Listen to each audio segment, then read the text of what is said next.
cilat kanë të bëjnë me çastet e para të dërguarit Zotit në Medinë. Tham që ai i dërguari i Zotit domethënë emigroi drejt Medinës, por ç'është e vërteta në Mekë kishte akoma njerëz të cilët nuk kishin emigruar.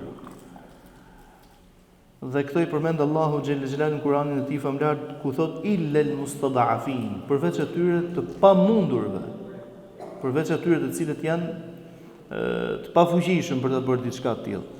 Atëherë ata të cilët mbetën në Mekë ishin një kategori e cila nuk kishte mundësi të emigronte, dy, një kategori e cila u la nga pejgamberi alayhi salam që të emigronte më pas, dhe një kategori e tretë, domethënë që nuk u porosit nga pejgamberi alayhi salam, por ishin kushtet që u impononin. E për këta të cilët ishin të dobët, të pamundshëm, domethënë për të emigruar, normalisht që u binte edhe përgjegjësia e emigrimit. Të dytët ishin familja e pejgamberit alayhi salam, familja e pejgamberit alayhi salam, familja e Abu Bekrit me shok. Për sa i përket familjes së profetit sallallahu alaihi wasallam, nën kuptojmë me të dy vajzat e tij, Kulthumin dhe Fatimen radhiyallahu anha, ndërkohë që Ruqayya kishte emigruar me bashkëshortin e saj Uthmanin, ndërsa zonja nderuar Zainabja radhiyallahu anha, e cila ishte e martuar me As ibn Rabi'a, nuk e lënë shoqi me emigru. Ndalohet nga i shoqi i cili nuk ishte musliman aso kohë. Dhe aso kohë pejgamberi alayhi salatu wasalam kishte edhe bashkëshorten e tij. Ajo çfarë nuk kemi folur janë disa detaje të fejesave të profetit alayhi salatu wasalam dhe martesave të ndryshme. Do i përmendim normalisht të gjitha nga pak, por në rastin konkret të fejesës së profetit alayhi salam me zonjën e nderuar Sauda binti Zama. Pra me vdekjen e zonjës së nderuar Khadijës, ai pejgamberi alayhi salam u martua me një tjetër zonjë që ishte Sauda binti Zama, dhe kjo më e madhe nga pejgamberi alayhi salam në moshë. Dhe pejgamberi alayhi salatu wasalam, shumica e martesave të tij kanë qenë me gra të veja ose kanë qenë gra të divorcuara, siç do përmendim domethënë për tyre. E vetmja martesë të cilën pejgamberi alayhi salatu wasalam domethënë është martuar me vajzë, është martesa me zonjën e nderuar Aishën radhiyallahu anha. Dhe dërgon pejgamberi alayhi salatu wasalam drejt Mekës Zeid ibn Haritha bashkë me Amir ibn Fuhejra, që ishte shërptori i Ebu Bekrit, shërptori i Ebu Bekrit radhiyallahu anhu, për të sjell familjen e tij. Shkon Zeidi dhe shoqëron pikërisht to tre zonja. Duhet dim të nderuarit e mi se në kushte normale i ndalohet një femër muslimane të udhtojë e vetme pa shoqërinë e një mashkulli mahram. Mahram domethënë janë disa kategori meshkujsh që lidhen jetën e një femre, duke nisur me burrin, me djalin, me babain, me vllain, e kështu me radhë, niprit. Pra 7 kategori meshkujsh me të cilët mund të udhtojë. Në të kundërt i ndalohet një femre muslimane të udhtojë e vetme. I ndalohet të udhtojë e vetme. Pra, femra duhet të jetë vazhdimisht e shoqëruar kjo si një lloj nderimi, si një lloj respekti, një ruajtje e autoritetit të saj në të njëjtën kohë.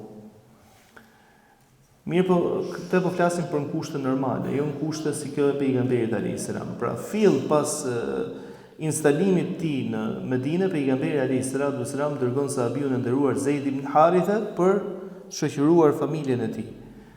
Më pas Ebu Bekri radhiyallahu anhu sërish i kërkon të birit Abdullahut të udhtojë dhe ai me familjen e Ebu Bekrit, pra me bashkëshorten e tij Jamil, me zonjën e nderuar Esma bint Abi Bekr, vajza e madhe e Ebu Bekrit radhiyallahu anhu, dhe Aishën radhiyallahu anha.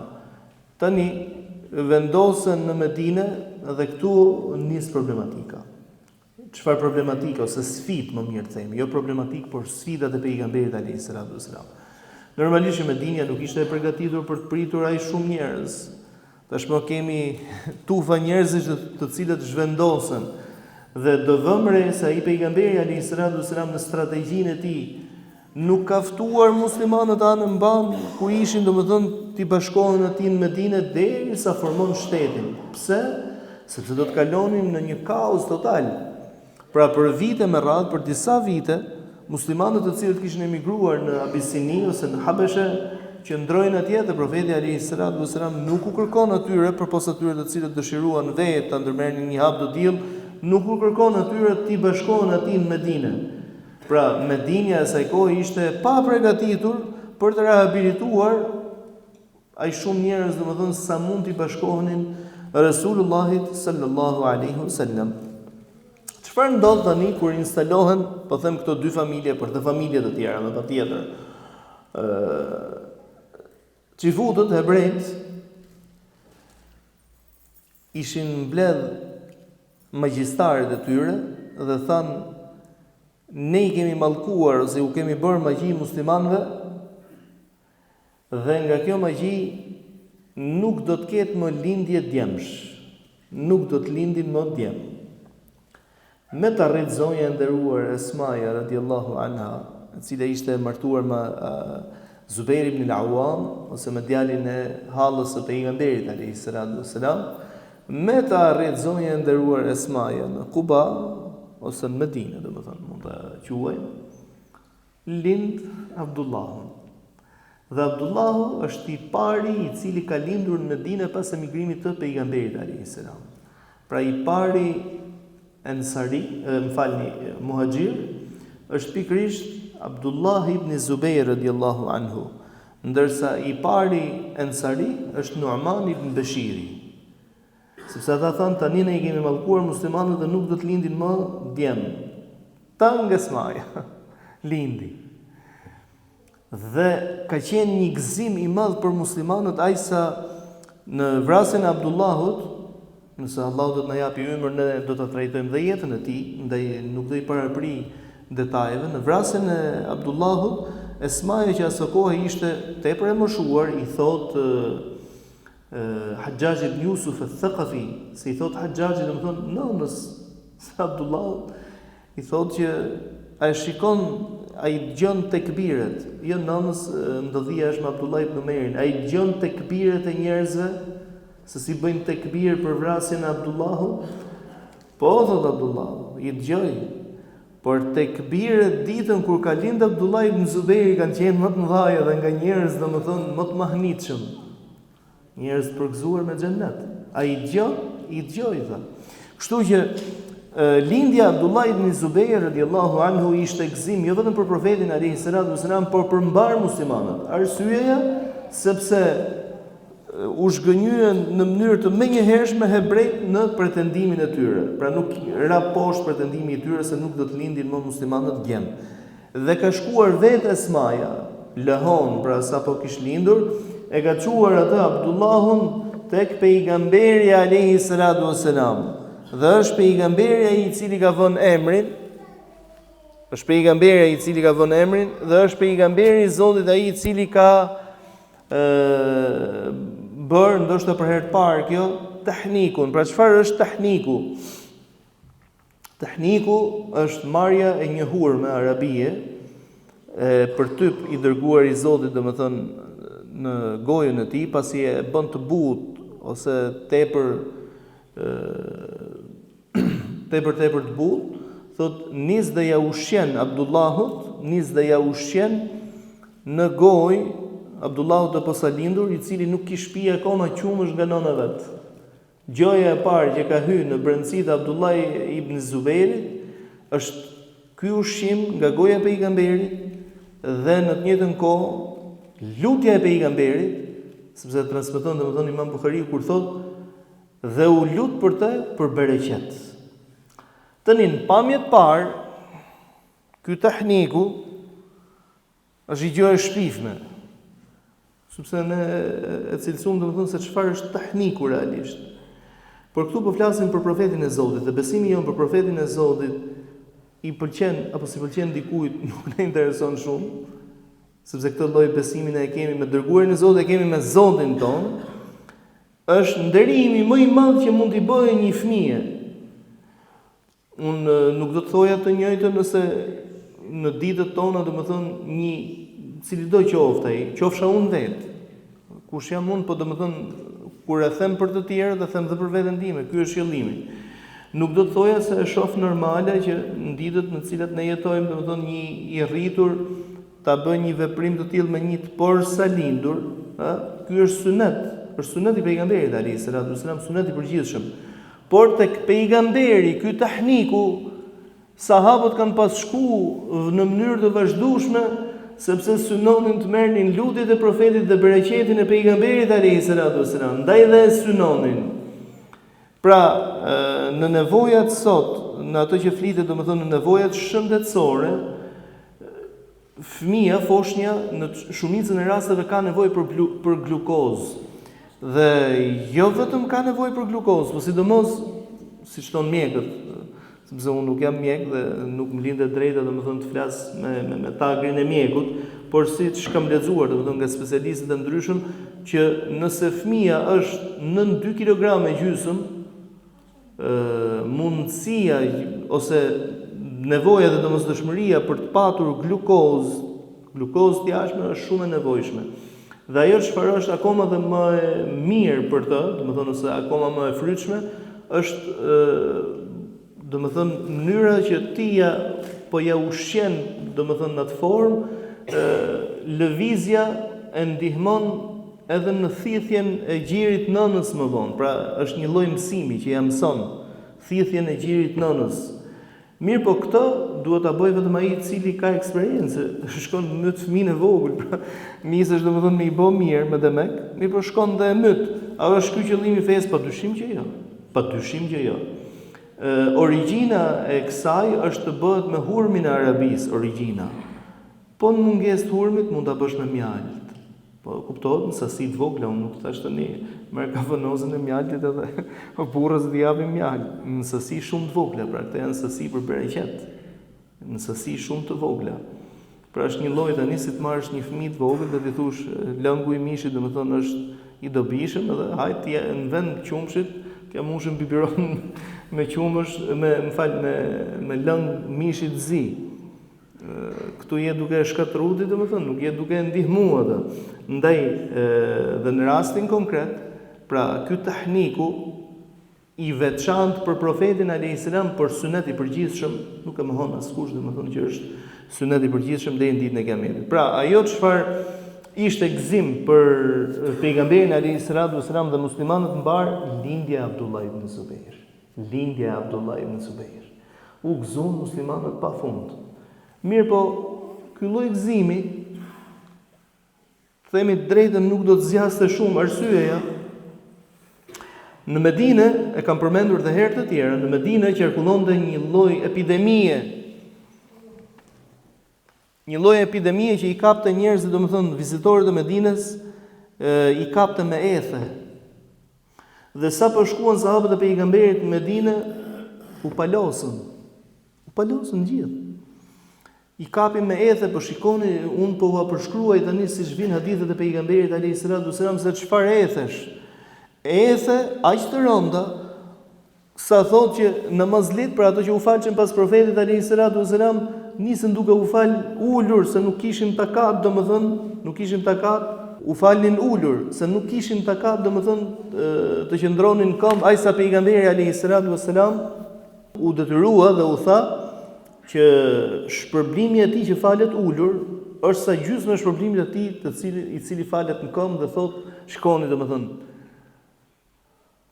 subhanallahu, domethënë çfarë dashurie kishin sahabët për hakun. Thotë edhe pse nuk kishin terezi, pra nuk qëndronin, filluan thotë duke qëndruar në këmbë me zor. Dhe kjo lloj epidemie i kish kapluar të gjithë në përgjithësi. Sa tregon zonja e nderuar Aisha radhiyallahu anha, thotë shkova tek babai im Ebu Bekri radhiyallahu anhu dhe i thash si je bab, si dukesh? Thotë i kërkova leje fillimisht pejgamberit alayhis salam. Çfarë do thotë i kërkova leje? Ndërkohë që ajo ishte në shtëpinë e babës.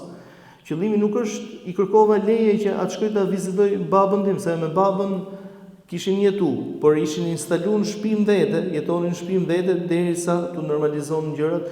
I kërkova leje pejgamberit pra që a ndikon se mos ndoshta domethënë një lloj epidemie, është ngjitse.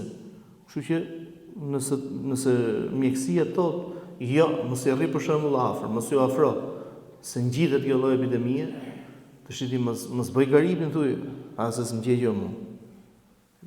Të shiti po patë dëshirë me vdek, ka forma sa dush me vdek, e kupton? Po mos loz me kaderin e Allahut, se ka për ty, as i jo nuk gjej. Inshallah kur mos gjet. Po fillimisht domethënë duhet më i thon këtij lloj njeriu, dash Zoti men. Dash Zoti men, fillimisht. Se me thon Zoti men do thot me dëgju ekspertët e çdo fushë. Që edhe nëse gabojnë, të paktën gabojnë me dituni. Edhe kur gabon robi me dituni, s'ka gjë më të mirë më. Pse s'ka gjë më të mirë? Sepse ai e gabon për pjekjen e vet. Është i justifikuar. Gaboi. Zoti është i pagabueshëm, gjithë në tjerët çka nën Zotin xhel xhelalu. Dhe ato që i ka ruajtur Allahu, si me lajket e tij, pra i ka zgjedh Zoti që të jenë të tillë të pagabueshëm, si i don Zoti të tillë të pagabueshëm. Si profetët të cilët i kanë mbrojtur nga të gabuar, nga gabimi, se ka dash Allahu xhel xhelalu të ruajë të tillë. Por jo se në origjinë domethënë nuk gabojnë. Krijesat gjitha gabojnë. Pra, ky është përpjek. Edhe kur gabon, le të gabojë, Allah, po e gabon përpjekjen e tij. E ka bërë përpjekjen e tij. Dhe thot ai ishte thot shkova dhe e vizitova thot atë Ebu Bekrin radhiyallahu anhu dhe i thash: "O baba im, si dukesh?" Tha: "Subhanallah, si dukem", tha. "Dukem se kam gdhi. Mirë po vdekja është më afër se sa sandalle që kam në kam." Pra jam, e themi ndryshe ne, jam sot si jam nesër. Ndërsa kjo Ebu Bekrit është që jam gdhi sot dhe nuk e di e mbyll sot. Do më thënë që ishte një grad shumë të rëndë. Thot shkova pastaj ka Amir ibn Fuhejra, që ishte shërptori i Ebu Bekrit radhiyallahu anhu, pra ishin gjithë bashkë, pra kur thot shkova, janë të gjithë aty. Dhe e pyeta dhe atë me mirësjellje që si je. Edhe ai thot më folin në të njëjtën formë. Pra thuajse asnjë motivim, thuajse asnjë shpresë. Thot më pas shkova tek Bilal el-Habeshi, pra për treguar, pra pse po i përmend këto për treguar gjendjen e etheve në të cilën ndodhenin. Thot shkova tek Bilal el-Habeshi, pra ju afrova Bilalit, ky është qëllimi, dhe pasi e përshëndeta atë Bilalin dhe e pyeta se si jam, se si je. Tha i Bilali, të gjithë këto janë përgjigjur me poezi, sepse arabët e kishin elokuencën në atë grad sa krenohenin me poezi. Thotë dhe më tha Bilali radhiyallahu anhu, dhe më thënë, ajo që unë lakmojnë këto qaste, është të gjendesha në luginën e Mekës dhe të vdisja atje të paktën. Imagjinoni, dhe më thënë, Bilali radhiyallahu anhu është një gjendje, është një smundje që ka heqë dorë nga jeta. Dhe pasi e njofton Aisha radhiyallahu anha pejgamberin alayhis salam, që padyshim ishte i mirë njoftuar, por kur dikush ta thotë sërish, sikur e zgjon akoma dhe më shumë atë interesin, thotë ai pejgamberi alayhis salam, i mblodhi shokët e tij, u lut dhe tha: "Shkoni tash, domethënë, ndër bereqetet e para që kanë përjetuar njerëzit me ardhmën e profetit, me mbërritjen e profetit në Medinë. Ngriti duart dhe tha: O Zot, na e bëj të dashur Medinën siç e kishim të dashur Mekën dhe më shumë. Siç e kishim të dashur Mekën dhe më shumë, na e largo Zot këtë epidemi." Pra shikoni, na e largo Zot këtë epidemi në shkretirat e Gjuhfes, afër Medinës, në shkretirat e Gjuhfes, dhe nga ajo ditë nuk është pa, thot, e tillë smundje më në Medinën e pejgamberit alayhis salam. Mirë po Gjuhfe domethënë që është një zonë shkretire sot e kësaj dite, kur e lexon këtë hadith tek Imam Muslimi, tek komentatori i shuar, domethënë Imam Nawawiu, çfarë thot? Imam Nawawiu thot për kohën e vet, Pra Imam Nawawiu ka vdekur në vitin 676 të Hijretit. Imam Nawawiu thotë dhe e kam, domethënë, ajo çfarë kemi parë dhe dëgjuar për Gjuhfen është se është e shkretë edhe sot e kësaj dite. Është e shkretë. Nuk jeton aty askush.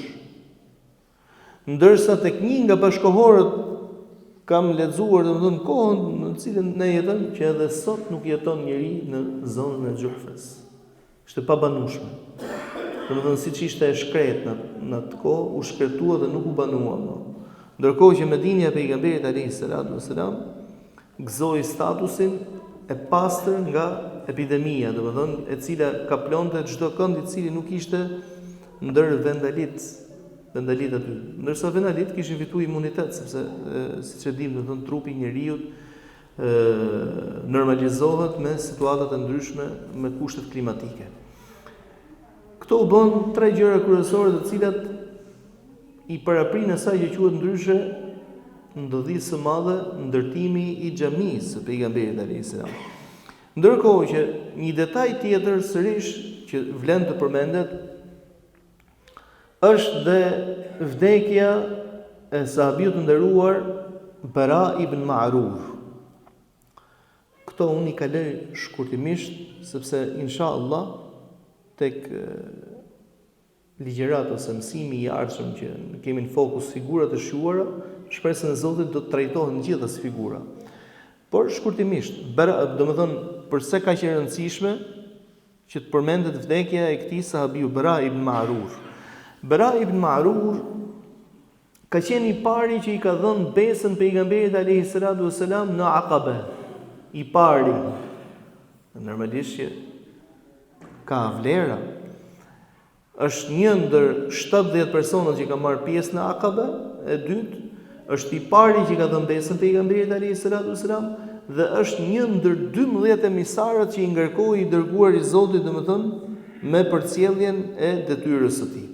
Me të arritur në Medinë pejgamberi alayhis salam i cili nuk harron shokët e tij, nuk harron miqtë e tij, pyet për Bara ibn Ma'rur i cili kishte 1 muaj që kishte ndruar jetë.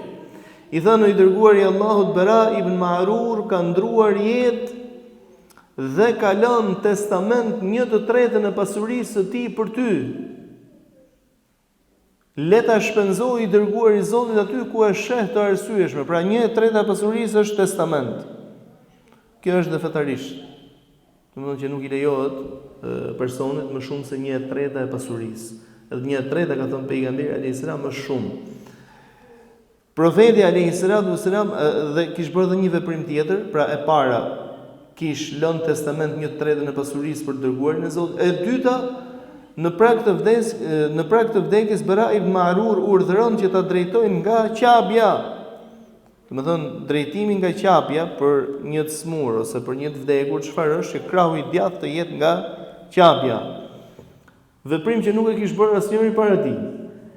Dhe kur profeti alayhis salam me shokët e tij që në Mekë faleshin në drejtim të Mesjidul Aqsa, drejt Aqsas ku lutim Zotin ta rikthejë në gjirin tonë si musliman dhe të na mundsoj ta vizitojmë atë të lirë o Zot.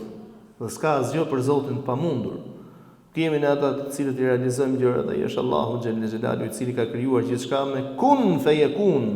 Lumpërnen nëse do bëhemi pjesë e vullnetit të Allahu xhalla xhelalu i cili çdo gjë e krijon me kun bëhu dhe ajo bëhet. Dhe mirë për ne nëse nuk do ta vëjmë ujin zjarr dhe të bartim dertin e hallave të botës islame dhe të trevave islame. Derisa pejgamberi alayhis salam pra Bara ibn Ma'rur i cili falej në drejtim të Qabes, ndërkohë i dërguar i Zotit vetë, domethënë falej në drejtim të Mesjidul Aqsa, i drejtohet këtij zotërie dhe i thotë falu nga Mesjidul Aqsa dhe ashtu kthehet. Mirë po në agoninë e vdekjes kërkon që ta kthejnë nga haremi i Mekës, për drejtim të Mekës, dhe urdhëron që edhe kur të varroset në atë formë që krahu i tij i djathtë të jetë pikërisht nga Meka. Profeti alayhis salam e miratoi një diçka të tillë, ai sa dietarët e Islamit domethënë kanë një diskutim që nëse kufomën e varrosin jo në drejtim të Ka'bes, pra që krahu i djathtë dhe fytyra, madje është mirë që edhe kokën kur vendoset xhenazja në varr e kam fjalën, domethënë jo në arkivol ose në tabut, po në varr, edhe kokën t'ia kthesh më njan, t'ia kthesh nga djatha. E mira është lahdi, domethënë që pritet varri në djathtë, nga e djatha bëhet si kanal dhe e vendos njeriu si me qenë tuflet në krahun e djathtë. Kjo është e mira. Por nëse me patjetër e bën, domethënë varrin e shesht, ashtu siç zakonisht e kemi ne zakon me e bë, edhe pse profeti ka thënë el lahdu lana, lahdi domethënë prerja e varrit në djathtë të tij është për ne, wa shaqu li ghayrina, ndërsa shaq është zakoni të tjerëve. Dhe nëse e vën drejt, pra e keni pa, domethënë e keni vënë gjithë re, besoj që kur nisim dhe vënë kufomën në varr, jepi thot sa plisa që jo po t'ia fusi poshtë shpatullës, qëllimi është që ta kthej nga e djatha, pra ne thot jepi sa plisa. Thon të paktën nëse nuk është nga qabja, fytyra thot të jetë nga qabja. Më t'i ka prej tyre që thonë që a duhet zhvarros edhe një herë tjetër nëse nuk është zhvarros në formën e duhur. Pra nuk është gjë kaq e lehtë. Sepse këto janë adete, janë tradita të cilat identifikojnë fenë tënde. Ndaj dhe janë kaq të rëndësishme. Identifikojnë fenë. E rëndësishme, Bara ibn Ma'rur është i pari i cili urdhëron që të varroset në këtë formë dhe në agoninë e vdekjes, domethënë urdhëron që të kthehet nga qabja. Pejgamberi alayhis salam kërkon që ta shoqërojnë drejt varrit të këtij zotërie të nderuar, ku i fal namazin e xhenazës.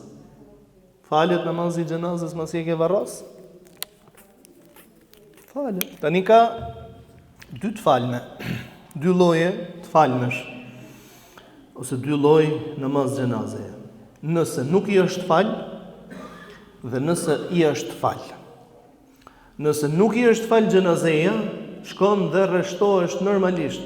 Por nëse ka ndodhur fjala bjen komunizëm, e supozojmë, që të ka vdek i gjyshe, ku ta di unë, me iman, me besim, pra që është pjesë e miletit të Muhamedit alayhis salam, klasifikohet si i ose e till, dhe merr vesh që nuk ja kanë fal namazin e xhenazes, shko sot dhe falje tek varri. Pra hiq përgjegjësinë. Dhe pejgamberi alayhis salam shkon tek varri Bara ibn Ma'rur dhe i fal namazin e xhenazes. Argument pra që falet namazi i xhenazes edhe nëse ja kanë fal, se Bara ibn Ma'rur ja kishin fal namazin e xhenazes. I pari lloj ishte që t'ja falësh kur nuk ja kanë fal. Shkon një dhe bjen përgjegjësia ndaj të tjerëve. I dyti është ky kur ja kanë fal. Për këtë kur ja kanë fal kanë diskutuar që sa është koha. Se hadithet e pejgamberit alayhis salam si rasti konkret kanë ardhur që një muaj pas vdekjes tij. Personalisht nuk e shoh se kufizohet me një muaj. Nuk e shoh se kufizohet me një muaj. Se s'ka gjë domethënë që ta ndaloj, pra ashtu ka rastis me pejgamberin alayhis salam dhe ashtu është bë. Kujt ja kanë fal namazin e xhenazes, jo prej sahabëve, një muaj rresht. E dini? Imam Ahmedit. Në varrimin e Imam Ahmedit, kalifi i kohës kish emëru ose kish vendos njerëz për të numëruar se sa janë ato që do të prezantojnë xhenazë. E disa numëru në vëllezërin dhe mi, 1.300.000 rob, midis 1.300.000 dhe 1.500.000. Në Bagdad po flas. Bagdadi maksimumi që mund të ketë qenë si ishte kryeqyteti i botës islame në atë kohë, thonë që mund të ketë qenë deri në 2 milion banor. Thonë, po më duket e tepërt personalisht. Duket e tepërt, them se ka qenë më pak. Dhe ati 1.300.000 te 1.500.000 i kanë falë namazin e xhenazes aty në ditë. Ndërkohë që thot një muaj rresht, ke varri i tij shifshe njerëz, domethënë tufa, natën dhe ditën duke falë namazin e xhenazes ke varri.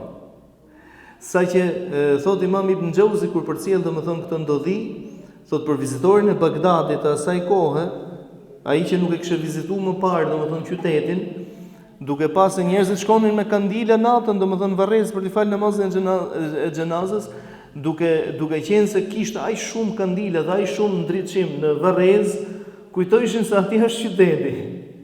U ngatroheshin dhe kujtoheshin se atje është qyteti, atje ishte Varreza faktikisht. Pra, lejohet që t'ia falës namazin e xhenazës një robi të cilit ja kanë falë namazin e xhenazës, nuk është kusht. Nuk është kusht, por lejohet, thashë lejohet, si rasti i profetit, i cili u lut për Bara ibn Ma'rur, që o Zot, falë e mëshiroje atë. Pra o Zot, falë e mëshiroje atë, dhe ai thot, është i mëshiruar, pra është dëshmi për pejgamberin alayhis salam se Bara ibn Ma'rur është një prej të falur dhe inshallah dhe të pranuarve ke Allahu subhanahu wa taala. Këto ishin disa ndodhi dhe disa qasje të cilat vlen të përmenden para fillimit të periudhës medinase, cila kanë fokusin e saj ndërtimin e shtetit, vendosjen e kushtetutës, një kushtetutë gjithë përfshirëse për gjitha grupet, për gjitha besimet, për gjitha fetë. Toka është Allahu subhanahu wa taala, do të jetojnë në të gjithë krijesat e Zotit. Ai i cili duhet sundojë në tokë është ligji i Allahut subhanahu wa taala. Besimi është i lirë për çdo mënyra se si beson dhe se si praktikon, është zgjedhja jote personale, institucionalisht duhet të jetë ligji i Zotit ai i cili sundon. E lutëm Zotin xhel xhelalu, Zot na falë, na mëshiron, na pajisë Zot me moral të lartë të Hazrat Muhamedit alayhis salam. Na bëj jetën të lehtë, na mundso Zot ta vëmë atë në shërbim të fesë tënde, na bëj vdekjen të lehtë, na mundso Zot të vdesim me dinjitet e shahadet. Lutem ty i madhnueshmi Allah, sikurse na mundsove të mbledhemi në këtë vend begat me madhëruar madhërinë tënde, na mundso Zot që të gjithë bashku, bashkë me familjet tona, bashkë me gjithë ata të cilët i duan dhe na duan për hatrin tonë, të mbledhemi në xhenetet e larta, në xhenetet Firdaus. Amin Allahumma amin. Walhamdulillahi rabbil alamin.